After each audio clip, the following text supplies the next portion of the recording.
Hey guys, so for this video, I'm going to give some tips on how to win more fights in Arena. I feel like it's been a while since I made a proper advice video. I'm talking about no face cam, some of my own background gameplay, and of course, really useful strategies. The reason it's kind of taken me this long to cover this topic, I've been waiting like a month or so, is because I used to struggle a lot with winning fights myself. Now, don't get me wrong, I'm still not a godlike fighter. I'll always be a content creator noob deep down. However, as a lot of you may have noticed from my tournament videos, my fighting skills have gotten a lot better. They went from a glaring weak point to one of my better attributes in both solos and team game modes. So how did I do it? Well, that's what I'll be discussing today. I'll be covering everything from general advice to specific in-game tricks that I do not see anyone else talk about. None of these pros want to expose their techniques, I guess. Thus, without further ado, let's get right on into it. The first and the biggest thing that's helped me win more fights is optimizing my piece control. Piece control is and has been the meta in Fortnite Battle Royale. If you don't piece control your opponents, then you're just not going to win any fights. What's interesting about piece control in Season 5 is the fact that everyone knows what it is. Well, maybe not everyone,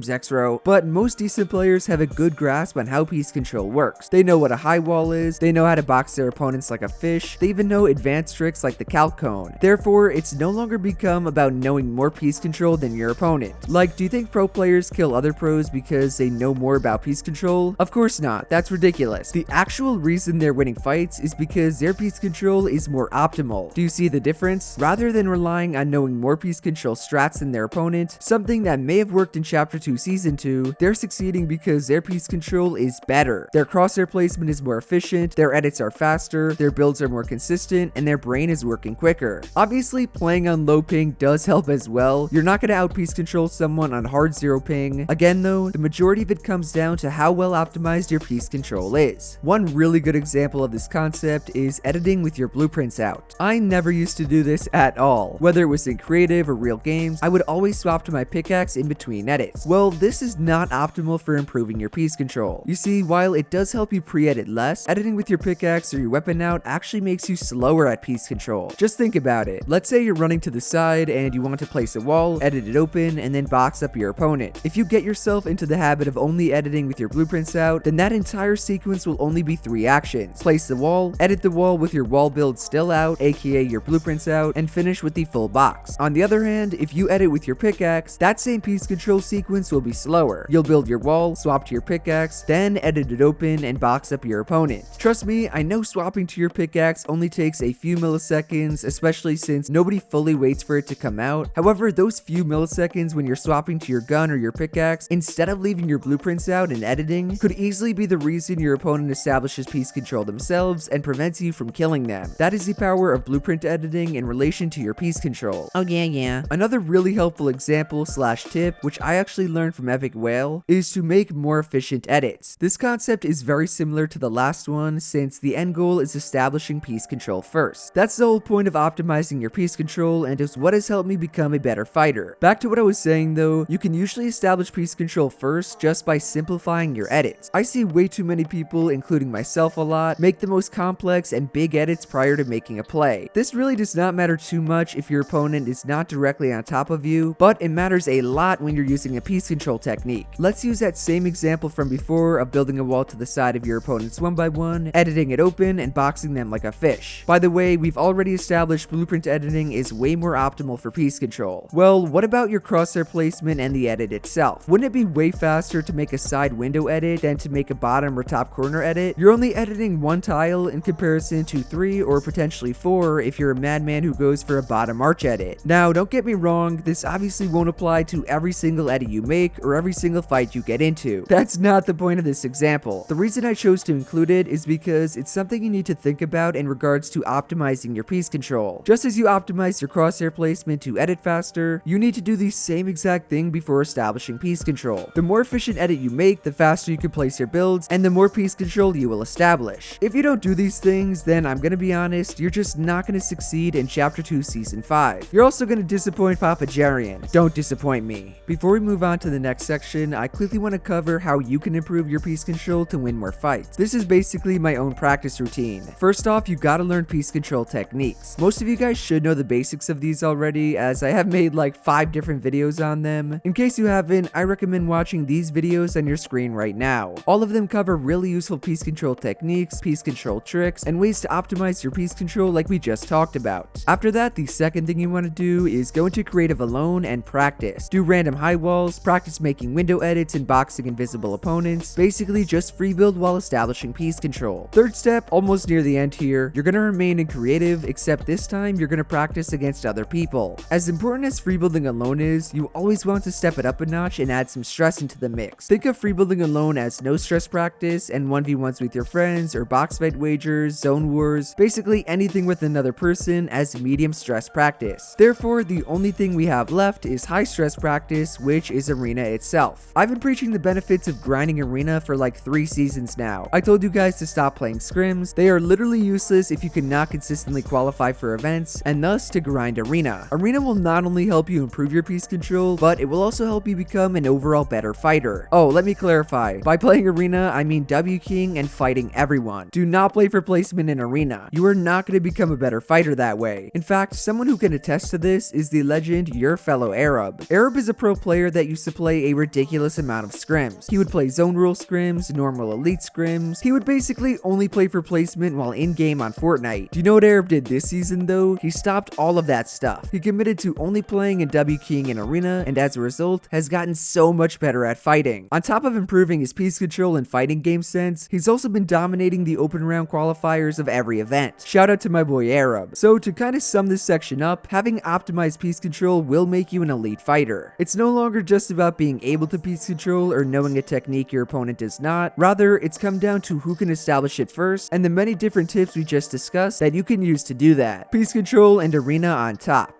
The next major thing I did to win more fights, even though it's kinda short, I should just rename this vid to be about piece control, was to train my aim. For the past year or so, I really have not trained my aim at all. I just did not have time to while grinding out vids. Then, about a month ago, I decided to increase my sense all the way up to 64 EDPI. Prior to that, I was on 48, 400 DPI, and 0.12 in-game sense, and I then increased it up to 16% or 0.16 in-game sense. I also went to 800 DPI, so I'm technically on 8% now. It's still 64 EDPI. Regardless, what I noticed was, outside of the fact my mechanics were faster, was that my aim was complete trash. I'm talking butt cheeks on a stick, nearly Zexor level, not quite that bad. It was not good though. Therefore, to get my aim back on track, I started aim training and solely practicing on my aim. I used in-game aim trainers such as Scavix by Don Wozy, and I also used third-party aim trainers such as Kovacs. But itsJerian, I've seen your aim. It obviously didn't work. To be completely honest with you guys, my aim is still not my strong suit. I've definitely improved it over the past few weeks or so. It's just not at a pro level, hence why I'm making such a big deal out of it. If you have elite level aim, then you're going to win a lot more fight than players like me. In fact, you don't even need godlike piece control if your aim is good. You can just win every 50-50 fight, since that's kinda how 1v1s work in this meta. We can all blame the tac shotgun for that. And yes, I know I'm cracking jokes, but I am actually serious. Nobody can stop you if your aim is good. Have you ever noticed how pro players make fights look really easy? They can drop 20 kills in arena like it's nothing and make everyone look like a bot. The reason for that is not just because of their building and editing. Most creative warriors probably have better mechanics than them. What the creative warriors lack, however, and what the pros have, is consistently superior aim and way better fighting skills. Thus, to kind of put all of what I just said together, start training your aim. Your aim and your aim alone can easily carry you through fights. Please, boys and girls, do not be like me and neglect it. I spent so much time trying to improve my editing and my building that I ultimately forgot to practice what was really important, my close and long range aim. Mainly my close range shotgun aim.